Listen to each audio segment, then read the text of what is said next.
Hola, buenas tardes, ¿cómo están? Bienvenidos a Íntimamente, un programa que vamos a tener todos los días miércoles. Y hoy nos ha tocado un gran invitado, un gran invitado, conocido en la comuna de Maipú, muy conocido. Él fue alcalde de la comuna de Maipú, él fue ministro, y tiene un gran cariño por la comuna. Él es, ¿cómo le dijera yo? Una persona que usted lo ve y lo abraza, no da la mano, él abraza al tiro.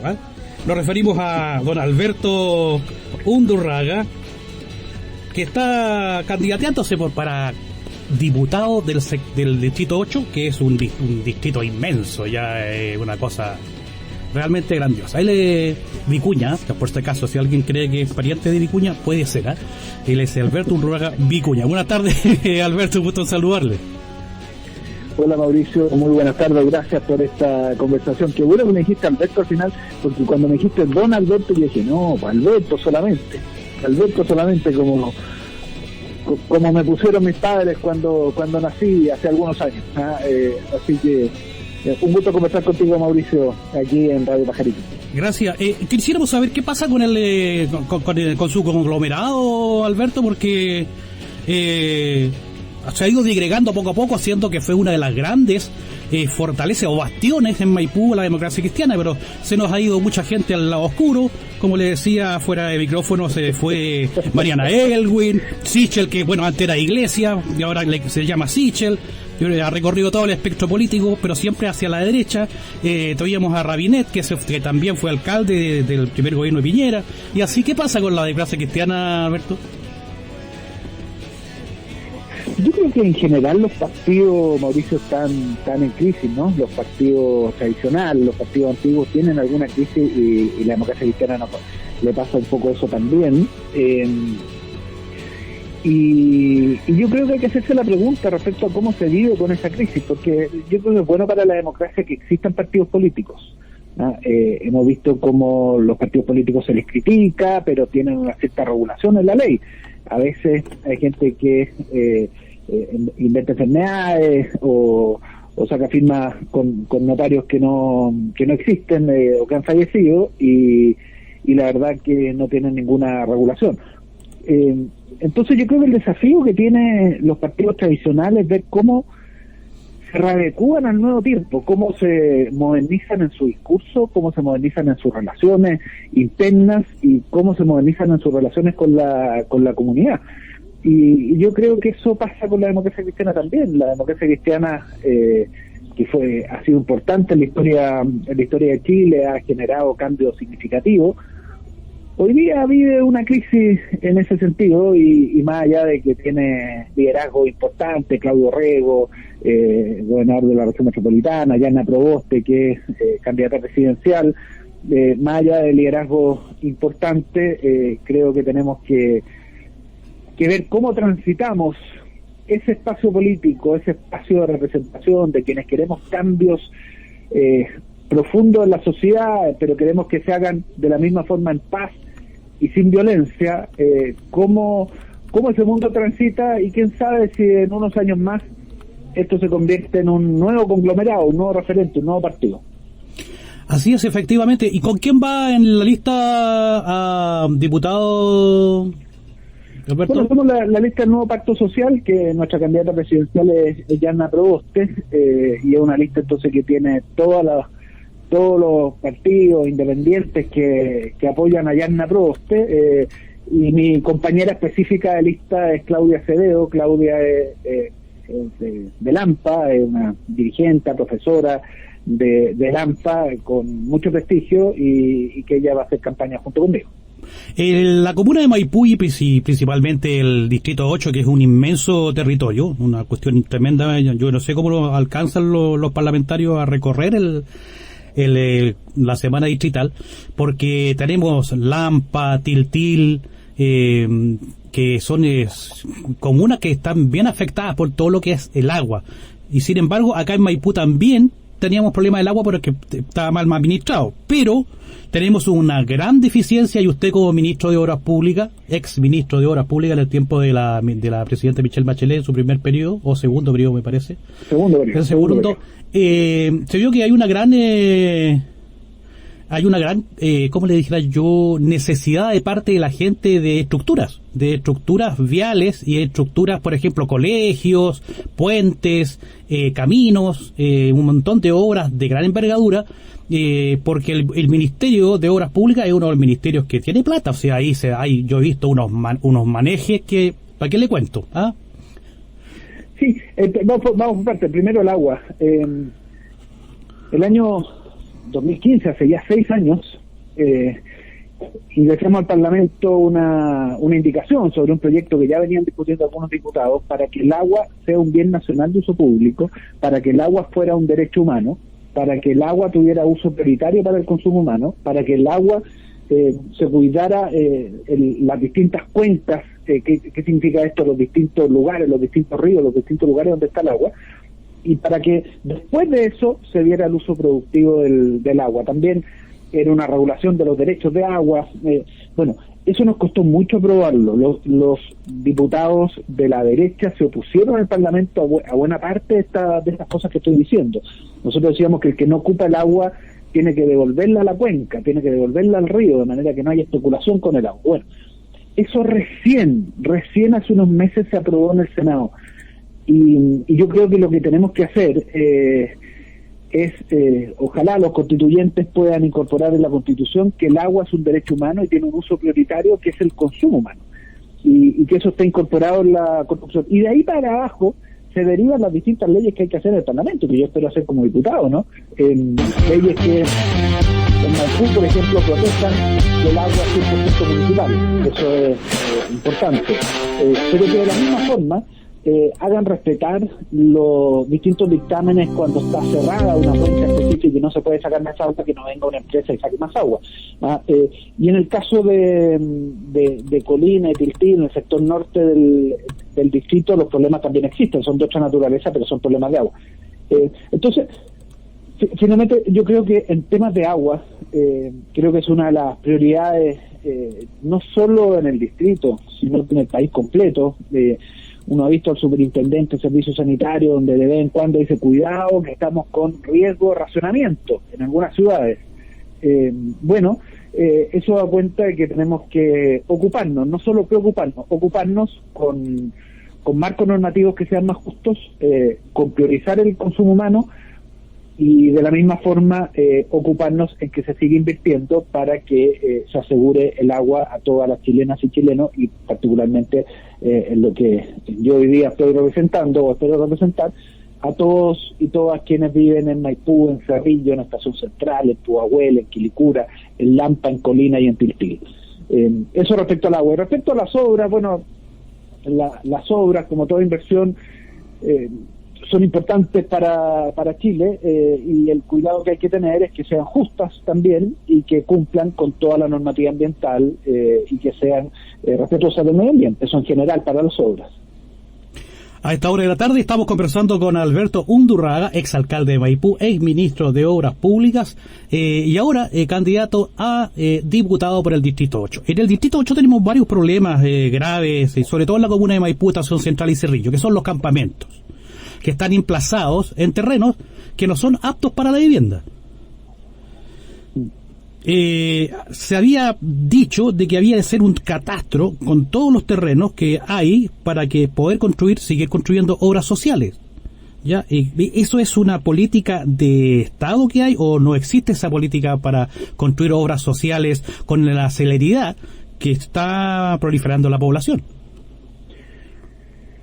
Techo para Chile entregó hace unos 2 meses un informe que dice que los campamentos aumentaron en Chile a 82.000 familias, ¿no?, en todo el país, y aumentaron significativamente el último año. Y da un conjunto de razones, la razón de la pandemia, fundamentalmente, pero nos dice una cosa que va más allá, dice, y esto tenemos que entenderlo como la punta del iceberg, porque así como hay 82.000 familias en campamento, y eso es éticamente inaceptable, ¿no?, como sociedad, de la misma forma, si sumamos, hay 600.000 familias que no tienen vivienda en todo el país. ¿Cuál es el problema? Desde el punto de vista de la ética, eso no es correcto. Eso no es correcto y tenemos que analizar como país cómo somos capaces de resolver el problema de vivienda y que la vivienda sea un derecho. Y claro, probablemente esté en la nueva Constitución, pero ¿cómo lo implementamos para que sea realidad? ¿Cuál es el problema práctico? Que el país produce del orden de 30.000 viviendas nuevas, viviendas sociales, estoy hablando, ¿no?, al año. 30.000 sobre 600.000 significa 20 años. Eso no es aceptable. Nosotros tenemos que buscar una forma que haya un cambio de ritmo en la construcción de viviendas. Y eso genera dos o tres desafíos. Un desafío que tiene que ver con el suelo, porque cuando no hay suelo, la pregunta dice, bueno, ¿cómo invertimos? Y ahí hay que buscar acuerdos con los alcaldes de las distintas comunas para aumentar la densidad en algunos lados. Pero tiene que ser con acuerdo con los alcaldes, porque si los alcaldes no están de acuerdo, la comunidad donde va a haber mayor densidad no está de acuerdo, no resulta. Entonces, esto requiere mucho trabajo y ese es el segundo desafío. El primer desafío es el suelo, y el suelo se resuelve aumentando la densidad en algunos lados, porque también es insostenible que la ciudad crezca hacia afuera, ¿no? Entonces, ese es un desafío y tiene que ser con acuerdo con los alcaldes. Primer desafío. El segundo desafío es un desafío de gestión, porque llegar a acuerdo con los alcaldes no es solo acuerdo con los alcaldes, que los alcaldes lleguen a acuerdo con las comunidades, y por lo tanto, cómo se conversa con las comunidades para que mejore, no solo haya nuevas viviendas, sino que mejore el barrio completo, para que quienes ya están en las viviendas puedan decir, oiga, yo me beneficio que se instale este edificio de 4 pisos acá, ¿no?, o de 3 pisos acá, en vez de una casa de un piso, y eso mejora la densidad. Y el tercer desafío es un desafío de financiamiento. ¿Cómo se financia? Bueno, y ahí Techo para Chile, bueno, ha conformado un equipo, me ha invitado a ser parte del equipo asesor de Techo para Chile para el proyecto cero déficit de vivienda. Y por lo tanto, esto tiene que ver con los campamentos, sin duda, que es lo más apremiante, pero no solo con los campamentos, sino con las 600.000 familias en Chile que hoy día no tienen vivienda y que viven.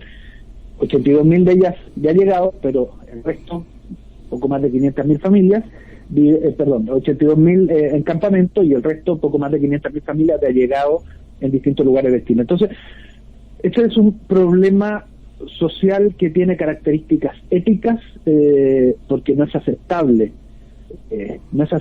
éticamente que como sociedad no solucionemos el problema de los campamentos.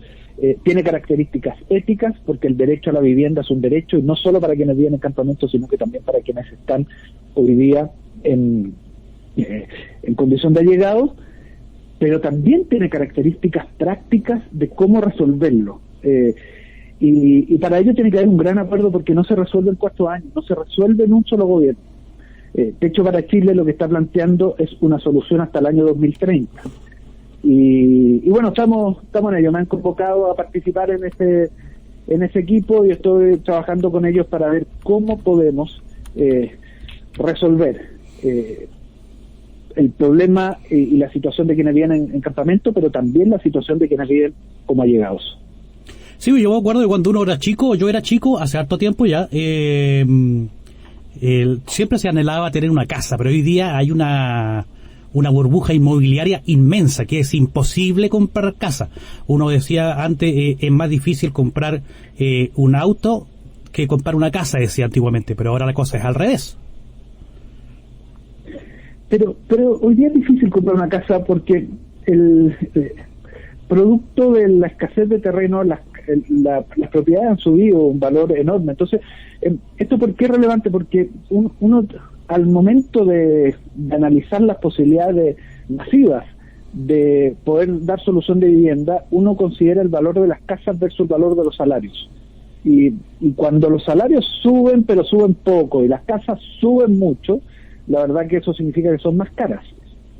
¿Y por qué son más caras? Básicamente por este problema de terreno, ¿no? Entonces, el aporte que espero yo hacer en el Parlamento es un aporte doble. El aporte que aprendí como alcalde en Maipú, a punta de caminatas, todas las semanas, caminatas en distintos barrios, escuchar y encontrar soluciones en conjunto con la gente. Entonces, hay todo un aporte de diálogo para buscar soluciones en conjunto. Pero también hay un aporte técnico, ¿no? Porque esto requiere financiamiento y requiere de mecanismos regulatorios. y eso creo, cuando me presentan menos con ellos. Yo también fui director del CERNAC. Mi primera pega pública fue director del CERNAC, del Servicio Nacional del Consumidor.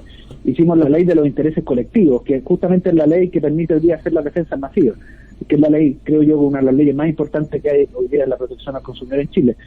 Y creo que ese ánimo de defender a la gente también es un ánimo de defender para que podamos hacer de verdad el derecho a la vivienda.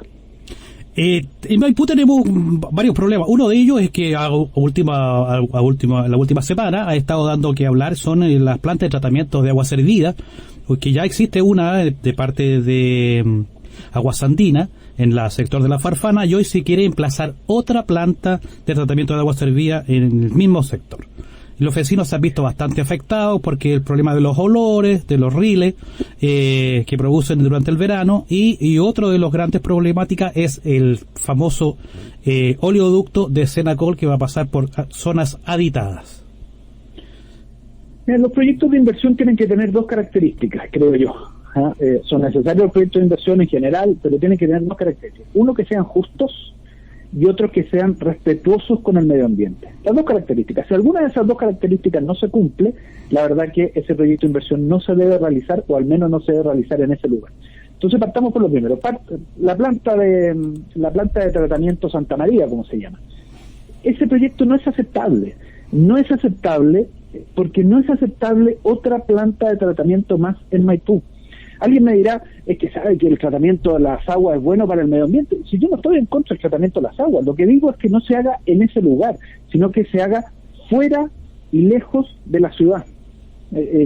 Esto ya hay precedente, porque cuando fui alcalde, la gente de Aguas Andinas quiso ampliar la planta La Farfana. La Farfana se hizo en 2004, antes que yo fuera alcalde, y quisieron ampliarla, incluso tenían que comprar una cantidad importante de hectáreas, y nosotros dijimos que no, por ningún motivo, y nos íbamos a poner legalmente en todos los lugares. ¿Por qué? Porque era muy injusto. Entonces, por eso se hace aguas abajo y se hace en el Trebal, fuera de la ciudad en aquella época. Entonces, hoy día cuando se quiere instalar esta nueva planta de tratamiento al lado de Santa María, la verdad que no es aceptable. Esto es lo que...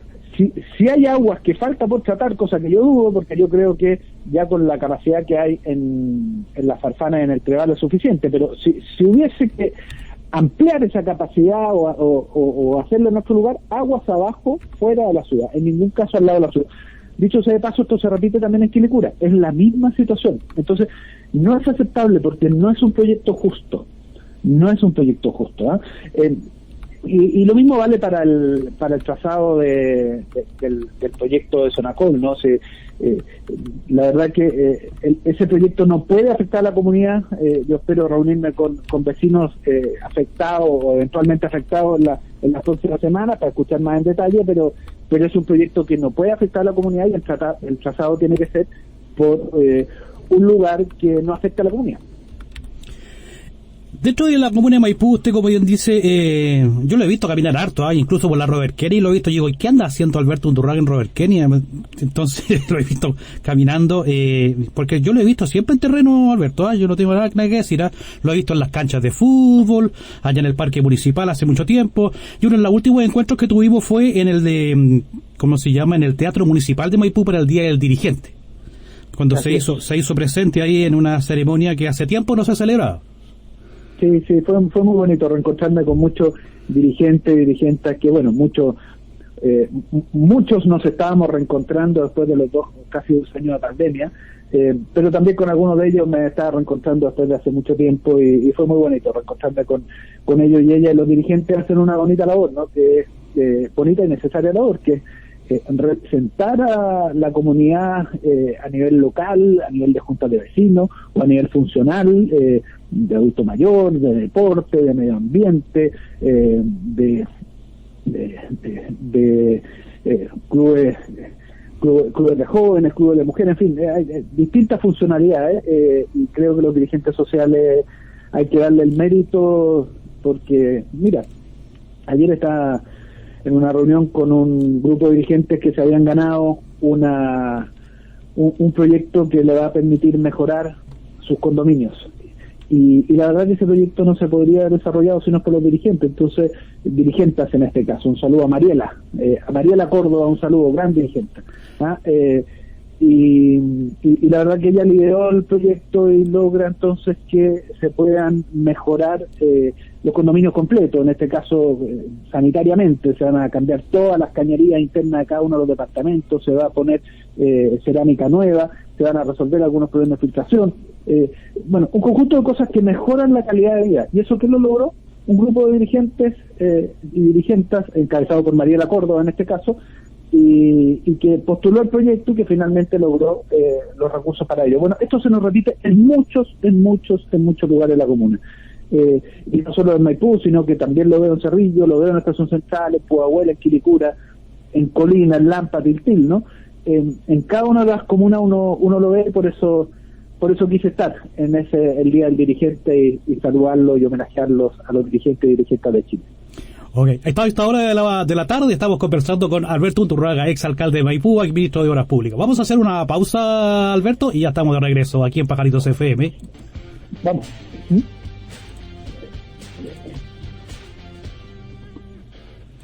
Dos opiniones. Lo primero, como toda ley corta, tiene una parte buena. ¿Por qué se llaman corta? Porque en el fondo sacan todo lo que es conflictivo y ponen lo que todo el mundo va a aprobar. Eso es básicamente, por eso se llama ley corta, porque se supone que van a tener poca oposición y todo el mundo va a aprobar. Entonces, en ese sentido, aumentar la pensión básica solidaria me parece que es necesario. Es inentendible que el gobierno no haya hecho esto hace 6 meses, que lo viene pidiendo los distintos senadores de oposición cuando se estancó la discusión en pensión. Entonces, esa es la parte buena, creo que es necesario, creo que eso espero que los parlamentarios lo voten a favor.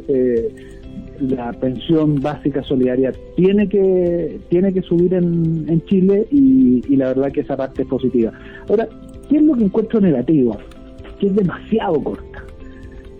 Yo creo que tenemos que cambiar el sistema de pensiones en Chile para tener pensiones dignas, cambiarlo de forma un poco más radical, ¿no? Y nosotros siempre hablamos de un sistema mixto en el financiamiento y en la gestión, que significa en la práctica terminar con el actual sistema de AFP. Mixto en el financiamiento porque tiene que haber el aporte del Estado aumentando la pensión básica solidaria, que es lo único que incorpora este proyecto, pero también tiene que haber aporte de las empresas. Y también tiene que haber el aporte de cada uno, que es el ahorro individual. Y son 3 aportes, que es mixto, y el ahorro individual es y debe seguir siendo los trabajadores. Ese es un primer elemento, mixto en el financiamiento. Así en varios países del mundo, y en Chile, la verdad que el sistema fue pensado sin aporte ni del Estado ni de las empresas. La pensión básica solidaria en el gobierno Bachelet 1, por primera vez el Estado dice, mire, vamos a incorporar al sistema de pensiones con la pensión básica solidaria, que lo que se propone ahora, y yo estoy de acuerdo que hay que subirla.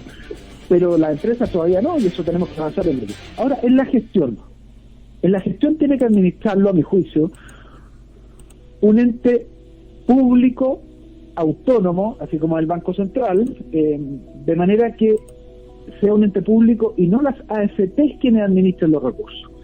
Y esto, ¿por qué es importante? Porque si es un solo ente hay economías de escala, dicen los economistas, o sea, sale más barato porque todos estarían en el mismo ente y no es necesario tener en cada ciudad del país 4 o 5 oficinas, una de cada AFP, sino que basta con una oficina que tenga este ente público.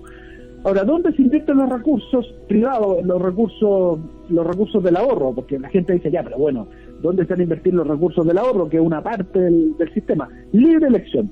Si alguien quiere trabajar con las ex AFP, porque no se van a llamar administradores de fondos de pensiones, serán agentes de inversión. Si alguien quiere trabajar con ellos, perfecto, ningún problema. Si alguien quiere que eso lo haga un ente público, también. Ahora, a lo mejor me enredé un poco con la conversación porque es muy técnico, pero al final del día, hoy día nosotros tenemos un mal sistema de pensiones y necesitamos un sistema que dé pensiones dignas. Para esto es necesario que haya financiamiento, porque si no hay financiamiento no se puede. Entonces, por eso digo mixto en el financiamiento, y por eso con aportes también de las empresas, los aportes propios de cada uno, que son de cada uno, y aportes también del Estado, pero con un sistema nuevo en la gestión, que significa terminar con el actual sistema de AFP. Alberto, una consulta. Siempre se ha dicho de que al Estado siempre le falta plata, ¿ya? Esos dineros para que se muevan no podrían ubicarse, no sé, en construir viviendas, escuelas, en obras públicas, por ejemplo. No sé, que esos dineros vayan, que se les preste al Estado, así como se les prestaba a las empresas por medio de la AFP, para que vayan haciendo, no sé, pues infraestructura en el país. Sí, pero con un límite. ¿O es peligroso? Deja explicarlo de la siguiente forma. El principal objetivo de un sistema de pensiones es que dé pensiones justas. Ese es el principal objetivo de un sistema de pensiones. ¿Cuál es el problema del sistema de AFP? Que no da pensiones justas, pero tiene otro problema el sistema de AFP. Que transformaron el objetivo secundario, que funcione el mercado de capitales, vale decir que haya plata en la economía, lo transformaron en el objetivo principal. Y eso ha pasado la cuenta y hoy día las pensiones no son buenas porque no hubo una preocupación en el diseño de que las pensiones fueran buenas. Entonces, no es bueno pasarse que el objetivo fundamental sea el mercado de capitales. Pero de la misma forma, tampoco es bueno que el objetivo principal del sistema de pensiones sea financiar al Estado. Porque nos pasa lo mismo, finalmente si se financia el Estado, puede que esa plata se gaste solo en el financiamiento de las cosas del Estado y finalmente se pierdan las pensiones y se pierdan los ahorros de las distintas personas o los aportes de las empresas, que hoy día no se hacen, pero yo espero que sí se hagan en el futuro. Entonces, yo creo que, claro, es posible que una parte del ahorro, una parte se dedique a inversiones en Chile y no inversiones extranjeros, inversiones en infraestructura pública que tenga algún tipo de rentabilidad, pero con límite, porque el objetivo fundamental de un sistema de pensiones, no nos olvidemos, es dar pensiones dignas. Y si le empezamos a meter colgajos, como le metieron en la dictadura, que el colgajo principal era desarrollar el mercado de capitales, al final ese colgajo, ese mercado de capitales se transforma en algo más importante. Pero la gente que nos está escuchando, ¿qué es el mercado de capitales? Que haya plata en la economía para financiar los proyectos de inversión de las empresas. ¿Eso es bueno para la economía? Sí, es bueno para la economía. Pero no era el objetivo principal. Pues el objetivo principal es que hubiese buenas pensiones, y eso no ha sucedido. Por eso tenemos que cambiar el sistema completo. Y como las cosas tienen que hacerse con recursos, porque está lleno de gente que propone grandes ideas, muy buenas, pero al final uno dice cómo se financian y la verdad que no son correctas. Es que yo digo, pongamos entonces un nuevo financiamiento, que es financiamiento de las empresas. Y con eso aumentamos el fondo para las pensiones. Esto, mira, y esto se hace en otros lugares del mundo, en muchos lugares del mundo, con financiamiento tripartito. El ahorro individual, que es y debe seguir siendo los trabajadores, el financiamiento del Estado, que existe hoy día, pero que hay que aumentarlo, y la pensión básica solidaria tiene que aumentar, y tercero, un financiamiento de las empresas, que hoy día se discute poco de eso, y yo creo que hay que ponerlo arriba de la mesa. ¿Por qué lo digo así? Porque cuando nosotros proponíamos en su época que íbamos a hallar el metro Maipú, lo decíamos porque sabíamos que se podían conseguir los financiamientos. Y una parte fue el gobierno y otra parte fue el gobierno regional, el intendente de la época. Entonces era importante el metro Maipú. O cuando logramos que estuviera el hospital en Maipú, nos decían, no, va a ser imposible porque no hay terreno. Bueno, entonces nosotros gestionamos, y ese terreno donde está hoy día el hospital, ahí en Olimpo con Rinconada, es un terreno que era municipal y que la municipalidad entregó en mi época de alcalde para la construcción del hospital. Lo mismo con cada uno de los 5 CEFAM construidos en esa época. Entonces, cuando uno hace propuestas para solucionar problemas, tiene que tener el sentido principal, que es lo que quiere solucionar, y en pensiones dignas, pero también tiene que tener otro elemento que sea financiable, que tenga los recursos. Y por eso proponemos un financiamiento mixto, también con participación de las empresas. Sí, yo creo que a esta hora de la tarde estamos conversando con el ex alcalde de Maipú, Alberto Undurraga, y también ex ministro de Obras Públicas y ahora candidato a diputado por de la Democracia Cristiana, o el nuevo pacto. ¿Cómo se llama el nuevo pacto, Alberto? Nuevo pacto social. Nuevo pacto social. Casi lo dijiste completo. Claro, me quedé pegado. Yo creo que para lo que estábamos conversando, Alberto, yo creo que tiene que haber menos precarización laboral, ¿eh? Porque todo se está tercerizando, pagan unos sueldos que son irrisorios, no se puede vivir con eso, y más encima las grandes empresas sacan grandes utilidades y no se reinvierten, ¿ya?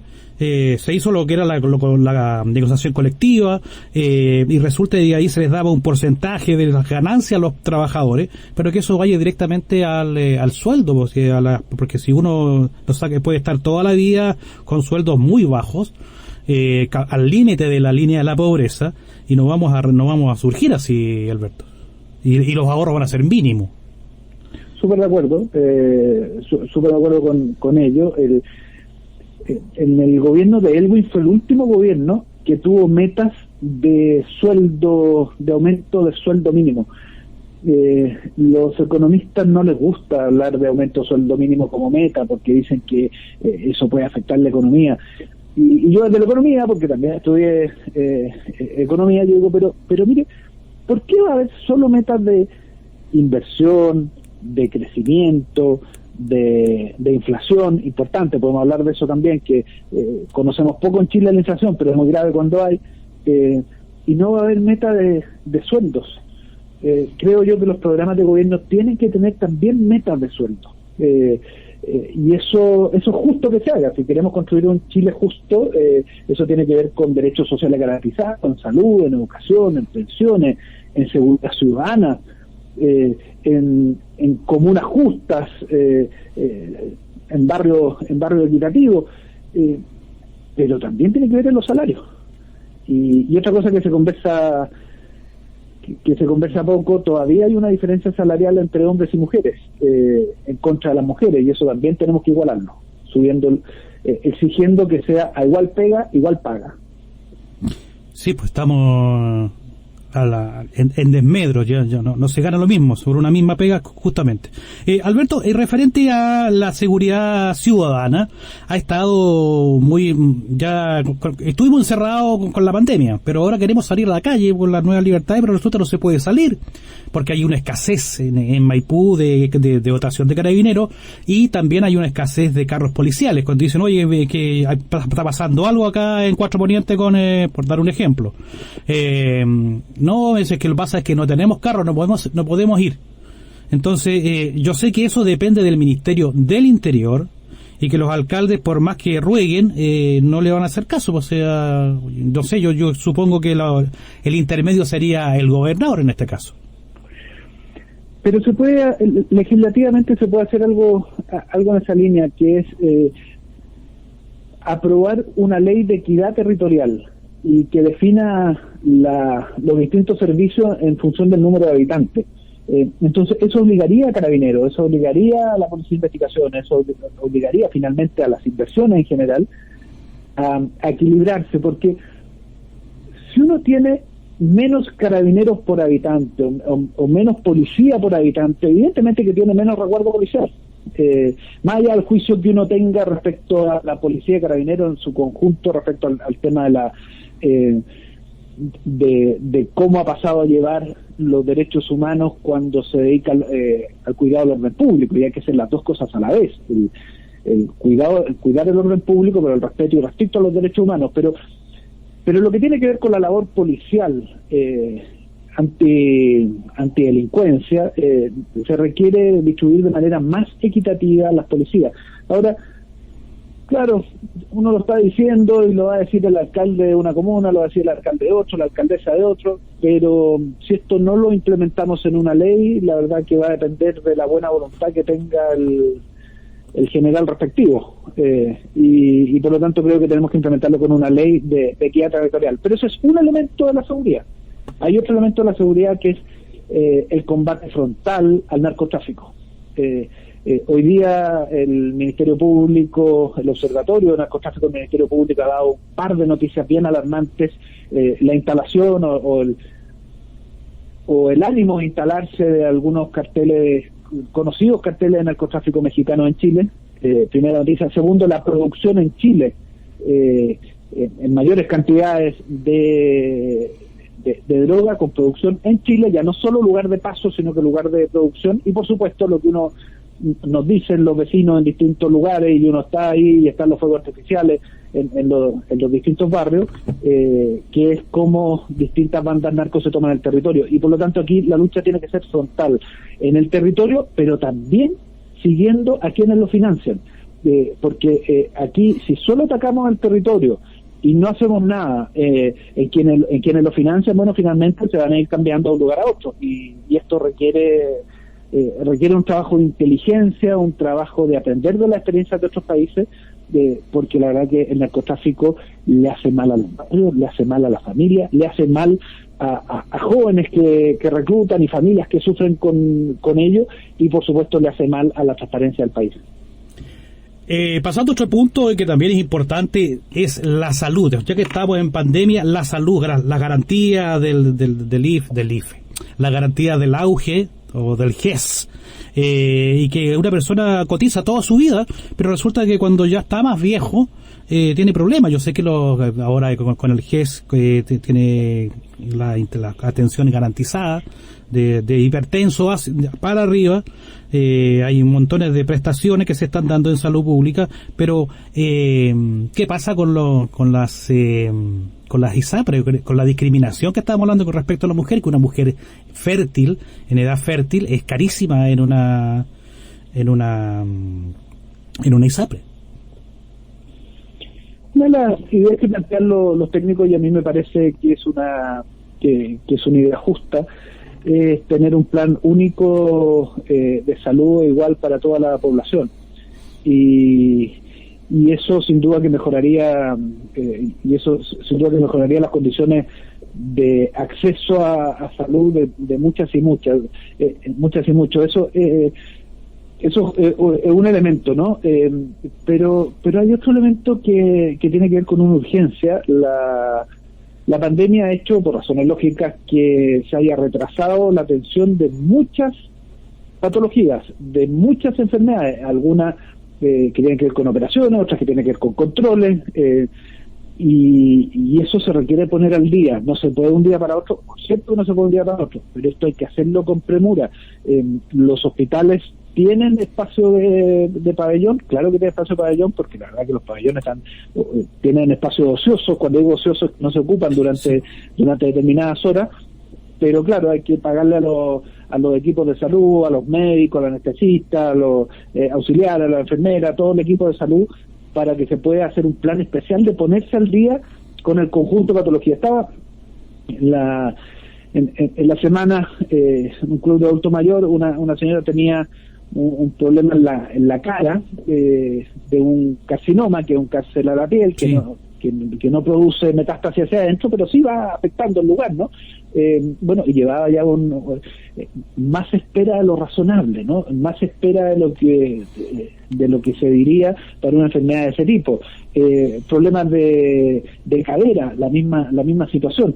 Entonces, son muchos los casos que uno escucha y que hoy día están afectados. Por lo tanto, tenemos que exigir a quien gane el próximo gobierno, exigir que haya un plan acelerado de ponerse al día en las patologías pendientes, porque claro, uno de los efectos de la pandemia ha sido que todo el sistema de salud se dedicó a la pandemia, y hagamos reconocimiento a todos los funcionarios y funcionarias de la salud, auxiliares, enfermeras, paramédicos, médicos, directivos, en fin, a todos por el rol que han jugado en la pandemia. Sí, pero de la misma forma, digamos que se nos ha ido quedando de lado la atención de otras enfermedades. Sí, las cirugías electivas. Sí, efectivamente. Yo sé que está muy cansado, Alberto, y yo le agradezco estos minutos, que ya casi una hora que estamos, y le voy a dejar estos últimos minutos para que usted, diga a la gente de Estación Central, Maipú y Cerrillos, algo que se nos quedó en el tintero, que no le pregunté, o que usted quisiera recalcar en este momento, Alberto.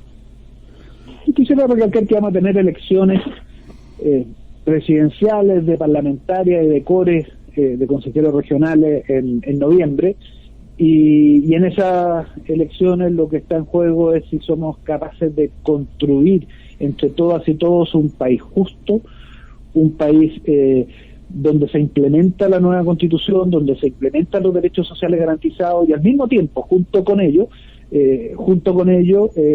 hacerlo con participación ciudadana, en paz y sin violencia. Y yo creo que eso es lo que representa el nuevo pacto social, eso es lo que representa Yanna Proboste, nuestra candidata presidencial, y eso es lo que espero representar yo, Alberto Undurraga, como diputado del Distrito 8, de Maipú, de Estación Central, de Cerrillo, de Pudahuel, de Quilicura, de Colina, de Lampa, de Tiltil. Eso es lo que vamos a representar, cambios sociales profundos, pero al mismo tiempo con seguridad ciudadana, al mismo tiempo en paz, al mismo tiempo sin violencia y al mismo tiempo con participación ciudadana. Eso es lo que representamos y esperamos en el proceso de campaña que se va a iniciar en las próximas semanas poder decirlo masivamente en los distintos lugares de nuestras comunas y con Yanna Proboste en los distintos lugares de Chile. Agradecer su participación esta tarde, Alberto, que lo vaya bien, descanse porque usted camina mucho, parece peregrino, así que tiene que guardar fuerza porque la campaña va a ser larga, pues. Sí, larga. Parece que va a ser más de un par de zapatos. Sí, más de un par de zapatos de tanto caminar. Pero me gusta y la verdad que me gusta no solo caminar, sino poder tener distintas conversaciones con distintos vecinos, algunos con esperanza, otros con dolor, otros enojados, otros con alegría. Bueno, lo que nos pasa a todos en la vida, ¿no? O sea, tenemos distintos estados de ánimo, distintas situaciones, pero a partir de ello poder recoger ello para que la propuesta que podamos llevar después al Parlamento sea una propuesta construida en terreno, como fue en la época en que fui alcalde de Maipú. Buenas tardes, Alberto. Gusto de haberlo tenido aquí en Pajaritos FM y, por supuesto, las puertas de Pajarito de la radio están abiertas para que usted así lo precise. Que tenga muy buenas tardes y suerte y fuerza en la campaña que se viene, ¿eh? Muchas gracias, Mauricio. Muy buenas tardes y saludos a todas y todos los auditores y auditoras. Chao, que esté bien. Hasta luego. Chao. A esta hora de la tarde, aquí en Pajaritos FM, el ex alcalde de Maipú, Alberto Undurraga, y también, por supuesto, ministro de Obras Públicas, que va como candidato a diputado por el Distrito 8. Nosotros, vamos a hacer una pausa y ya estamos de regreso para continuar acompañándole con más música a través de Pajaritos FM.